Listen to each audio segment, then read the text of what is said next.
जय हिंद साथियों, मैं हूं धनंजय धाकर, हिंदी विशेषज्ञ। एक बार फिर से मैं आपके सामने आया हूं हिंदी का इतिहास नामक अध्याय को लेकर, यानी कि ये आपका हिंदी का पहला चैप्टर है। इसके 8 भाग पहले हम पढ़ चुके हैं। आज हम शुरू करने वाले हैं इसका 9th पार्ट, यानी कि 9वां भाग। चलिए इसको शुरू करते हैं बिना किसी देर के।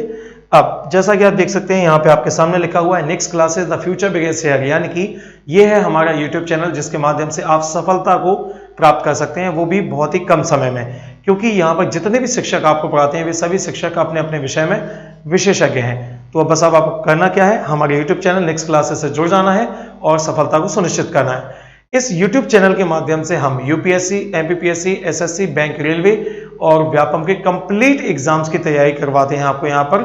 तो अब आपको हमसे यदि जुड़ना है तो मैं आपको कुछ महत्वपूर्ण बातें यहाँ पे बताना चाहूंगा। जैसा कि आप देख सकते हैं ये है हमारा नेक्स्ट चैनल, यानी कि नेक्स्ट क्लासेस, ये हमारा यूट्यूब चैनल है। इससे आपको जुड़ना है। आपको करना क्या है, हमारे यूट्यूब चैनल को सब्सक्राइब करना है, सारे वीडियोस को वॉच करना है, उन्हें लाइक करना है, कमेंट करना बिल्कुल ना भूलिएगा और बेल आइकन दबाना ना भूलिएगा। बेल आइकन दबाने से आपको अगले वीडियोस का नोटिफिकेशन प्राप्त होगा और इन सारे वीडियोस को शेयर करना बिल्कुल ना भूलें, जिससे कि आप जैसे और भी विद्यार्थी हमारे साथ जुड़ सकें। अब यदि आप हमारे द्वारा यूज किया गया स्टडी मटेरियल प्राप्त करना चाहते हैं तो आपको हमसे जुड़ना होगा नेक्स्ट क्लासेस टेलीग्राम चैनल पे। और यदि आप हमें फॉलो करना चाहते हैं तो आप फेसबुक और इंस्टाग्राम के माध्यम से हमें फॉलो भी कर सकते हैं। चलिए क्लास को अब शुरू करते हैं बिना किसी देर के। तो जैसा कि आप जानते हैं कि हमने यहाँ पर काफी सारे टॉपिक्स जो हैं वो पढ़े हुए थे। अब हम स्टार्ट करने वाले हैं हमारा अगला टॉपिक, जिसका नाम है लिपि। तो जैसा कि आप देख सकते हैं सामने हमारे एक टॉपिक है, इसको शुरू करते हैं। सबसे पहले तो मैं आपको ये बताना चाहूंगा कि लिपि होता क्या है। लिपि की परिभाषा कहती है कि ध्वनि चिन्हों को लिखने का तरीका लिपि कहलाता है। यानी कि अभी मैं आपसे बात कर रहा हूं तो आपको मेरी भाषा समझ में आए या ना आए, लेकिन आपको ध्वनि सुनाई देगी। यानी कि ये जो ध्वनि है, इसको लिखने का जो तरीका है उसे हम क्या कहते हैं, लिपि कहते हैं। आसान भाषा में हम ये भी कह सकते हैं कि किसी भी भाषा को लिखने का जो तरीका है वो क्या है, लिपि है। यानी कि एक फॉर्मेट है जिसमें हम किसी भी भाषा या ध्वनि चिन्ह को लिखते हैं। चलिए इसकी परिभाषा को देखते हैं। ध्वनि चिन्हों के लिखने के तरीके को क्या कहा जाता है, लिपि कहा जाता है। अब बात यह आती है कि हर भाषा को लिखने का एक अलग अलग तरीका होता है। यानी कि प्रत्येक भाषा की अपनी अपनी एक अलग अलग लिपि होती है। जैसा कि आप यहाँ देख सकते हैं, प्रत्येक भाषा की अपनी एक भिन्न लिपि होती है, यानी कि अलग अलग लिपि होती है। जैसे कि संस्कृत, पाली, प्राकृत, अपभ्रंश, अवध, हिंदी, नेपाली और मराठी, ये आपकी जो भाषा है, जैसे कि आप देख पा रहे होंगे यहाँ पे मैंने एक ब्लॉक में इनको बंद किया हुआ है। ये सारी भाषाएं ऐसी हैं जिन्हें किस लिपि में लिखा जाता है, आपका देवनागरी लिपि में लिखा जाता है, जिसे राष्ट्रीय लिपि का दर्जा प्राप्त है अनुच्छेद 343 के अनुसार। यानी कि देवनागरी लिपि को हम क्या कहते हैं, राष्ट्रीय लिपि कहते हैं। चलिए आगे बढ़ते हैं। अगला है हमारा उर्दू, कश्मीरी, सिंधी। ये 3 जो भाषाएं आपकी लिखी जाती हैं फारसी लिपि में। इसके अलावा अंग्रेजी, जर्मन, फ्रेंच, स्पेनिश, ये लिखी जाती हैं आपकी रोमन लिपि में। इसके बाद आपकी पंजाबी भाषा लिखी जाती है आपकी गुरुमुखी लिपि में। कहने का मतलब यह है कि आपके भारत में कुल 780 भाषाएं बोली जाती हैं और इन भाषाओं को लिखने के लिए कितनी लिपियां वर्तमान में भारत में प्रचलित हैं, वो है 22। यानी कि इन 22 लिपियों की सहायता से हम कितनी भाषाओं का यहाँ पे लेखन करते हैं, 780 भाषाओं का लेखन करते हैं। थोड़ा सा हमारा जो स्लाइड है वो चेंज हो गई है, यानी कि इसके डायमेंशंस को हम ठीक कर देते हैं यहाँ पर।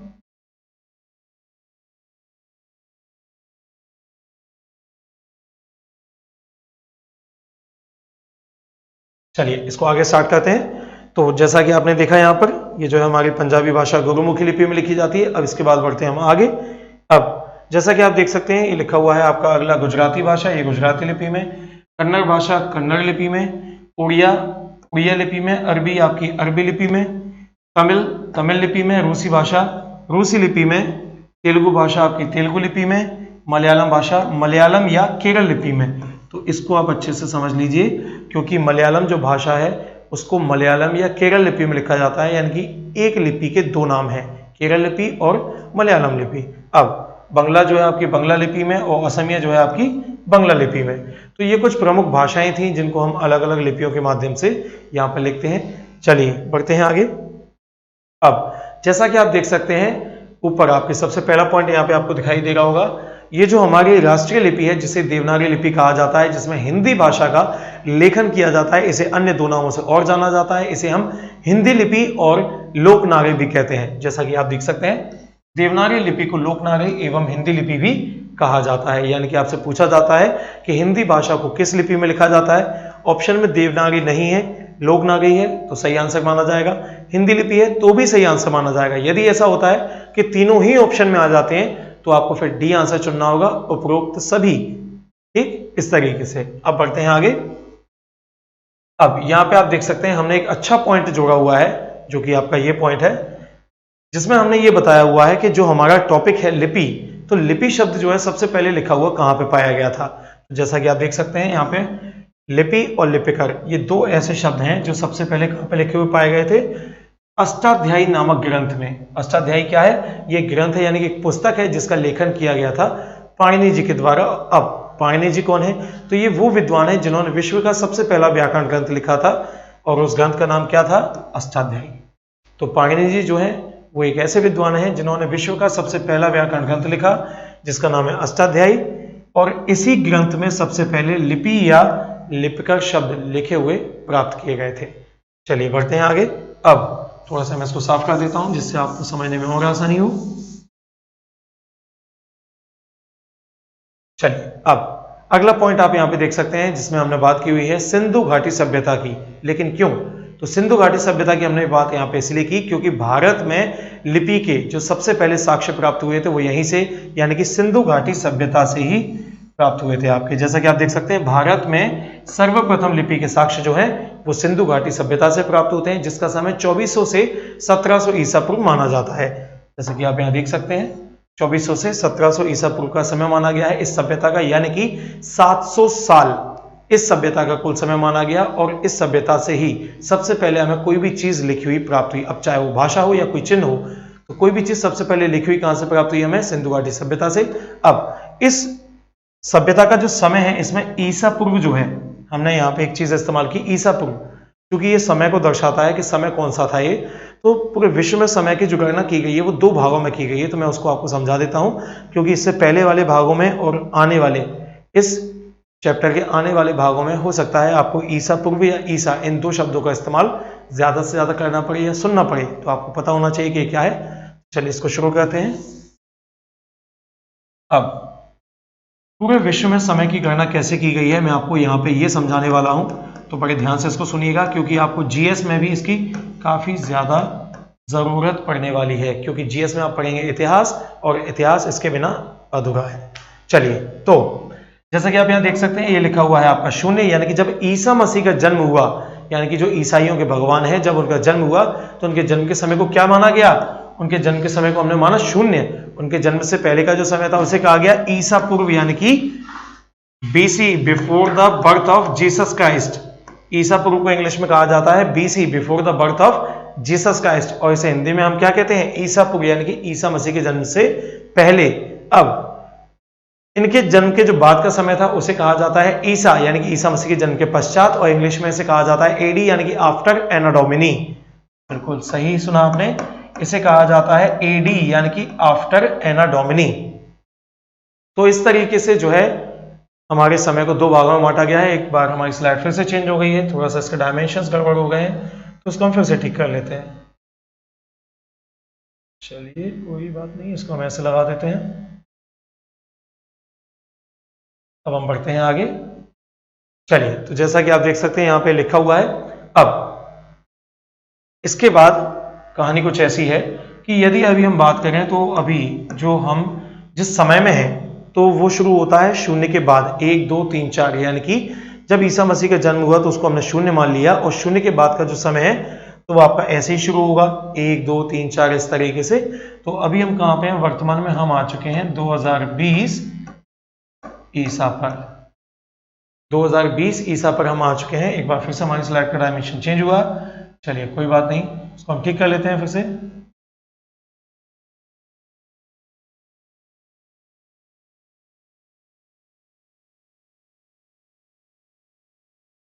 चलिए, तो यहाँ पे हमारा जो डायमेंशन है वो ठीक हो गया है। तो जैसा कि अभी मैं आपसे बात कर रहा था कि जो अभी वर्तमान में हम हैं वो कहाँ पे हैं? ईसा मसीह के जन्म के हम 2020 साल आगे आ चुके हैं, यानी कि हम आ गए हैं यहाँ पर, यानी कि आज से लगभग 2020 साल पहले किसका जन्म हुआ था? ईसा मसीह का जन्म हुआ था। और इससे पहले का जो समय है, यानी कि इनके जन्म से जो पहले का समय है वो भी आपका इस तरीके से लिखा जाएगा, यानी कि 1 2 3 4 5। कहने का मतलब ये है कि आपकी यहाँ पे गिनती कैसे चलेगी, यहाँ पे इस तरफ चलेगी। इस तरफ का मतलब क्या कि शून्य के बाद आप आगे बढ़ेंगे तो 1 2 3 4 आएगा, इस तरफ आगे बढ़ेंगे तो भी 1 2 3 4 आएगा। तो अब हम ऐसा मान लेते हैं कि आपकी सृष्टि की रचना इस लाइन से शुरू होती है, यानी इस दिन आपकी सृष्टि की रचना जो है शुरू हुई, इस दिन से हमारी दुनिया चालू हुई। तो यहां से लेकर यहां तक अभी तक हम चल के आ चुके हैं, यानी कि इस दिन सृष्टि का पहला दिन था। तो सृष्टि जो है हमारी बनी और निर्मित होकर हम कहां तक आ गए, 2020 साल तक आ गए। तो हम बढ़ेंगे कुछ इस तरीके से आगे। तो स्वाभाविक सी बात है, पहले हमें 5 मिलेगा, फिर 4 मिलेगा, फिर 3, फिर 2, फिर 1। तो इस तरीके से जो है हमारा समय जो है यहाँ पे उल्टा हमें समझ में आएगा, यानी कि पहले 5 आएगा, फिर 4 3 2 1, यहाँ पर 1 2 3 4, यानी कि यहाँ पर हम बढ़ते क्रम में बात करते हैं, ईसा मसीह के जन्म के आगे हम बढ़ते हुए क्रम में बात करते हैं, ईसा मसीह के जन्म से पहले हम घटते हुए क्रम में बात करते हैं। तो इस तरीके से हमने हमारे समय को पूरे विश्व में 2 भागों में बांटा हुआ है। अब जैसा कि हम बात कर रहे हैं यहाँ पे 2400 से 1700 ईसा पूर्व, कहने का मतलब यही है कि पहले 2400 आएगा, फिर आपका 1700 आएगा, फिर आपका 0 आएगा और फिर आपका 2020 आएगा। ठीक, तो इस तरीके से जो है आपका ये समय चलेगा, यानी कि ये ईसा मसीह के जन्म के पहले और ये ईसा मसीह के जन्म के बाद। तो इस तरीके से आपका यहाँ पे जो है समय पूरा हो जाता है। अब बढ़ते हैं हम आगे। जैसा कि हम बात कर रहे थे सिंधु घाटी सभ्यता की, तो भारत में सबसे पहले लिपि के साक्ष्य हमें कहां से प्राप्त हुए, सिंधु घाटी सभ्यता से प्राप्त हुए। इसका समय माना जाता है 2400 से 1700 ईसा पूर्व, यानी कि सबसे पहले कोई भी चीज लिखी हुई कहां प्राप्त हुई थी, हमें यहीं से प्राप्त हुई थी। अब यदि हम ये बात करें कि भारत की सबसे प्राचीन लिपि कौन सी है, तो वो है आपकी ब्राह्मी लिपि। जैसा कि आप देख सकते हैं, भारत की सबसे प्राचीन लिपि किसे माना जाता है, ब्राह्मी लिपि को माना जाता है। और सबसे प्राचीन भाषा किसे माना जाता है, तो वो माना जाता है संस्कृत भाषा को। यानी कि भारत की सबसे प्राचीन लिपि, सबसे पहली लिपि कौन सी है, ब्राह्मी लिपि, और सबसे प्राचीन भाषा कौन सी है, तो वो है आपकी संस्कृत। चलिए बढ़ते हैं अब आगे। अब जैसा कि आप यहाँ पे देख सकते हैं कि वर्तमान में यदि हम बात करें, तो वर्तमान में यदि हम बात करें कि भारत में कितनी लिपियों का प्रचलन है, तो भारत में वर्तमान में 22 लिपियों का प्रचलन है, जैसा कि आप यहाँ पे देख सकते हैं। अब इन लिपियों का प्रयोग किया जाता है कितनी भाषाओं को लिखने के लिए, 780 भाषाओं को लिखने के लिए। यानी कि भारत में कुल भाषाएं कितनी बोली जाती हैं, 780, और इनको कितनी लिपियों में लिखा जाता है, 22 लिपियों में लिखा जाता है। ठीक, अब यदि हम बात करें ब्राह्मी लिपि की, तो ब्राह्मी लिपि की सबसे पहले साक्ष्य कहां से प्राप्त हुई, चूंकि ब्राह्मी लिपि आपकी जो है भारत की सबसे प्राचीन लिपि है, तो ये सबसे पहले लिखी हुई कहां पाई गई, तो जो ब्राह्मी लिपि है आपकी, वो राजस्थान राज्य के और उत्तर प्रदेश राज्य के 2 अलग अलग स्थानों पर लिखी हुई पाई गई। यानी कि राजस्थान राज्य का एक जिला है जिसका नाम है अजमेर, इस जिले का एक गांव है जिसका नाम है बरली, यानी कि ये, तो इस गांव के शिलालेख जो थे, शिलालेख का मतलब होता है चट्टान, चट्टान पर लिखे गए लेख।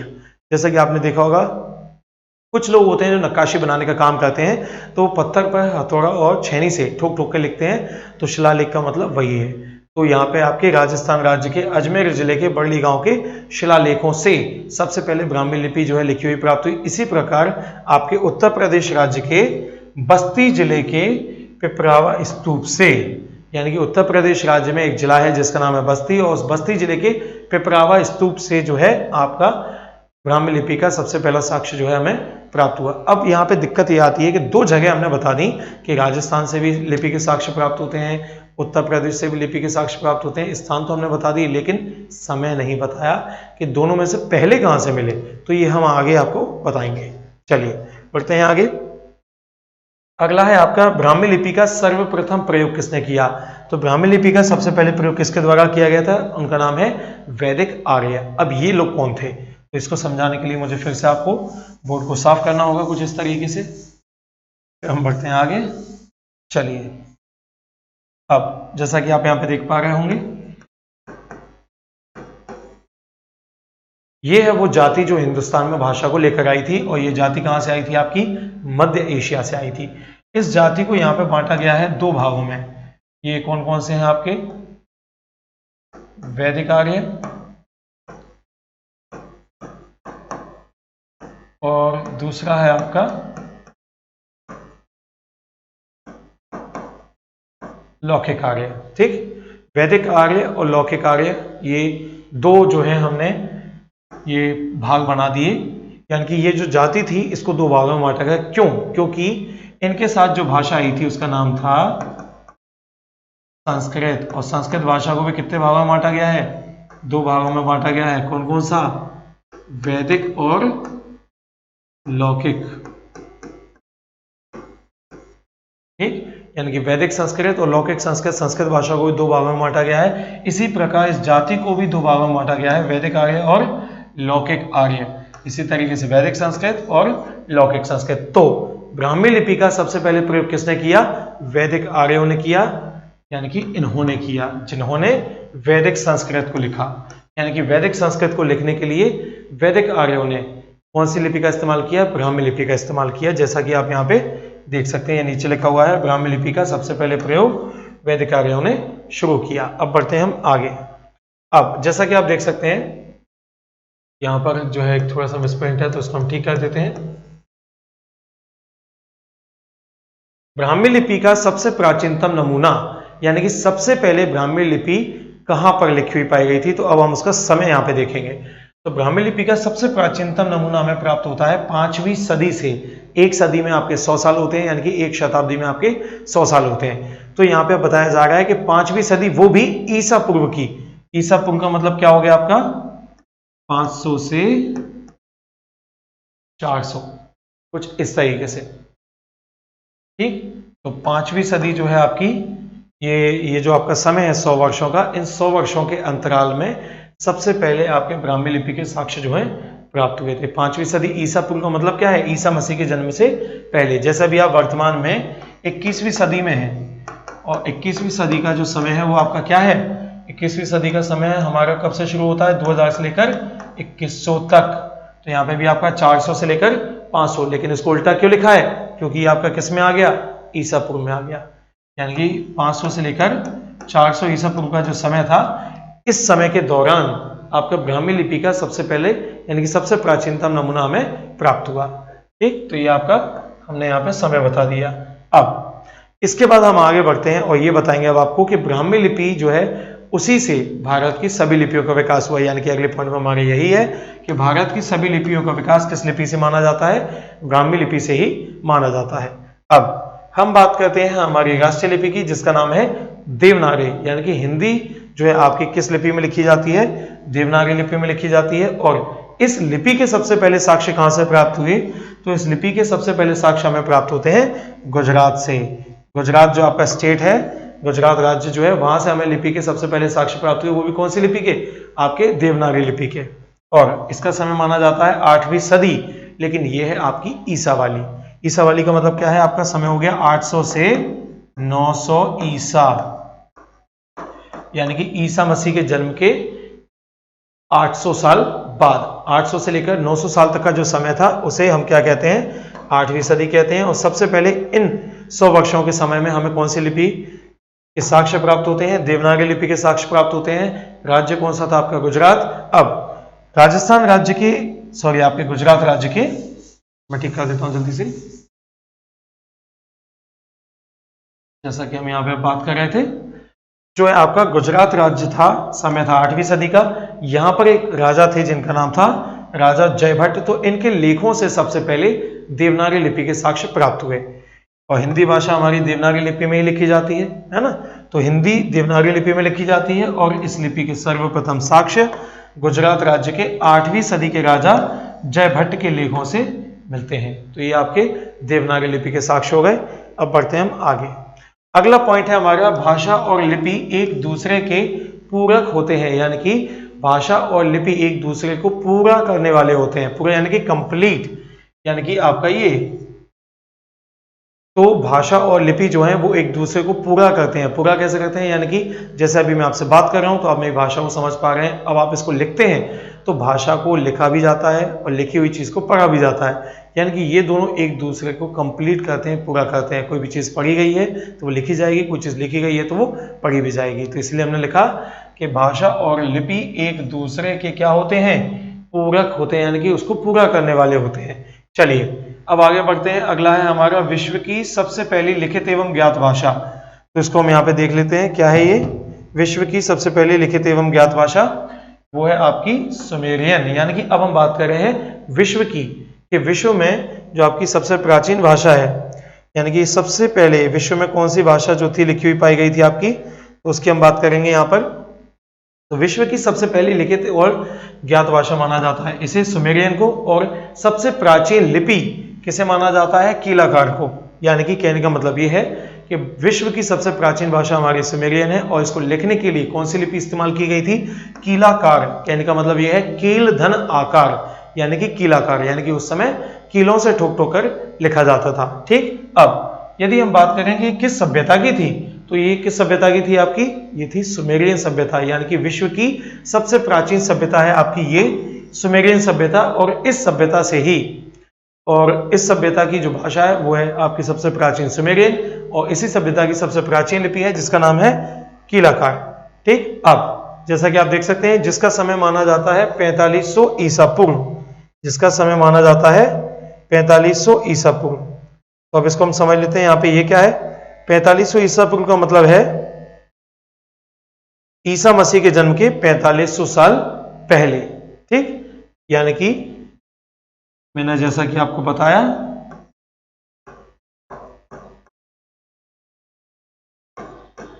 जैसा कि आप यहां पे देख पा रहे होंगे, ये है आपका 2020, यानी कि अभी हम कहां आ गए हैं, ईसा मसीह के जन्म के 2020 साल आगे आ चुके हैं, और यहां पर अभी हम बात कर रहे हैं इस समय की, यानी कि 4500 ईसा पूर्व की। कहने का तात्पर्य यह है कि 4500 ईसा पूर्व क्या है आपका, शून्य के पहले, यानी कि ईसा मसीह के जन्म के 4500 साल पहले आपकी विश्व की सबसे प्राचीन सभ्यता थी सुमेरियन सभ्यता, और इसी की थी सबसे प्राचीन भाषा यानी कि सुमेरियन, और इसकी ही थी सबसे प्राचीन लिपि यानी कि कीलाकार। समय था आपका 4500 ईसा पूर्व।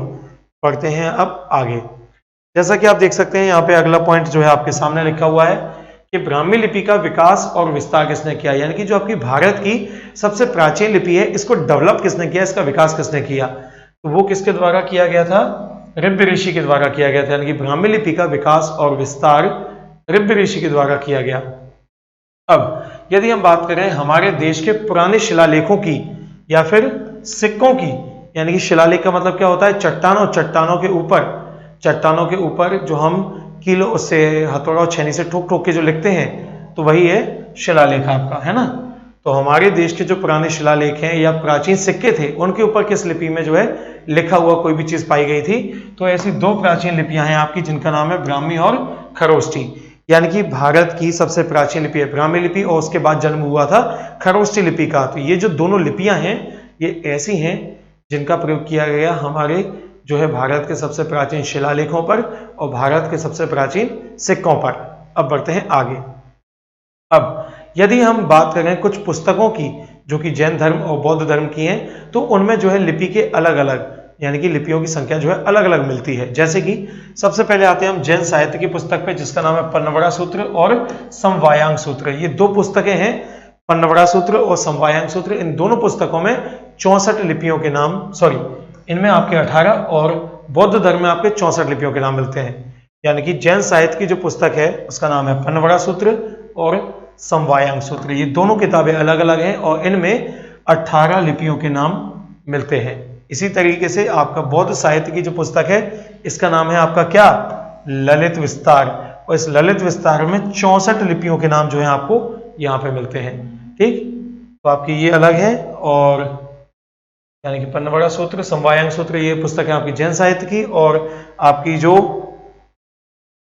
है आपकी ये जो बौद्ध धर्म की पुस्तक है यानी कि बौद्ध साहित्य की पुस्तक है इसका नाम है ललित विस्तार, और इसमें मिलते हैं आपके 64 लिपियों के नाम। तो अब बढ़ते हैं हम आगे हमारे अगले बिंदु की ओर। जैसा कि आप देख सकते हैं देवनागरी लिपि के 4 भेद होते हैं, यानी कि जो हमारी राष्ट्रीय लिपि है उसके कितने भेद माने गए हैं, 4 भेद माने गए हैं। तो ये बहुत ही इंपॉर्टेंट क्वेश्चन है आपका, और ये आपको हर जगह देखने को भी नहीं मिलेगा। अब मैं आपके सामने यहाँ पे थोड़ा सा पेन चेंज कर लेता हूँ एक बार, फिर हम बढ़ेंगे आगे। जैसा कि हमने यहाँ पे रेड पेन ले लिया है।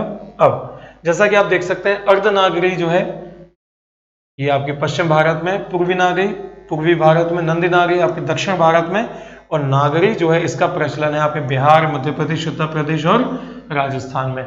यानी कि देवनागरी लिपि में हिंदी तो लिखी जाती है लेकिन इस लिपि के अलग अलग भागों का प्रयोग अलग अलग क्षेत्रों में भी किया जाता है। जैसे कि अर्धनागरी आपकी पश्चिमी भारत में, पूर्वी नागरी आपकी पूर्वी भारत में, नंदी नागरी आपकी दक्षिणी भारत में, और नागरी है जो आपकी उसका प्रयोग किया जाता है बिहार, एमपी, यूपी और जो है आपके राजस्थान में। अब यहाँ पे हमने एक चीज लिखी हुई है कि नागरी जो आपकी यानी कि ये जो चौथा वेद है आपका देवनागरी लिपि का जो चौथा वेद है, इसे किस नाम से जाना जाता है? पश्चिमी नागरी के नाम से भी जाना जाता है।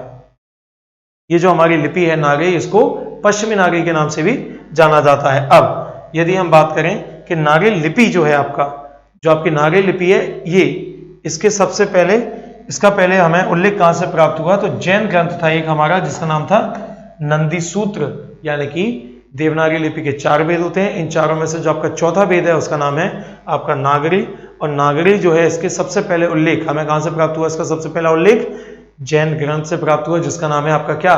नंदी सूत्र। चलिए बढ़ते हैं अब आगे। चलिए यानी कि यहाँ पे हमारा जो है चैप्टर जो है ये टॉपिक जो है यहाँ पे क्लोज होता है। तो आप सभी बच्चों से अब हम मिलेंगे अगले भाग में। तो बहुत बहुत धन्यवाद बेटा हमारे साथ नेक्स्ट क्लासेस पर जुड़ने के लिए। तो ये जो हमारा यूट्यूब चैनल है आप इसे जल्दी से सब्सक्राइब कीजिए, इसे ज्वाइन कीजिए, और यहाँ पर जितने भी वीडियोस हैं उन्हें वॉच करना बिल्कुल ना भूलें, उन्हें लाइक करें, उन पर कमेंट कीजिए आप हमें, क्योंकि आपके कमेंट्स के द्वारा हमें पता चलेगा कि और हमें क्या बेहतर यहाँ पे हम कर सकते हैं या करना चाहिए, है ना। तो आपको जल्दी से हमारे यूट्यूब चैनल को ज्वाइन करना है, यानी कि सब्सक्राइब करना है, वीडियोज़ को वॉच करना है, लाइक करना है, शेयर करना है ज़्यादा से ज़्यादा, और उन्हें सब्सक्राइब करना ना भूलें हमारे चैनल को, और इसके साथ बेल आइकन को दबाना बिल्कुल ना भूलिएगा। बेल आइकन को दबाने से ही आपको नोटिफिकेशंस जो है वो प्राप्त होंगे। तो ठीक है फ्रेंड्स, अब मिलते हैं हम आपसे अगले भाग में। जय हिंद।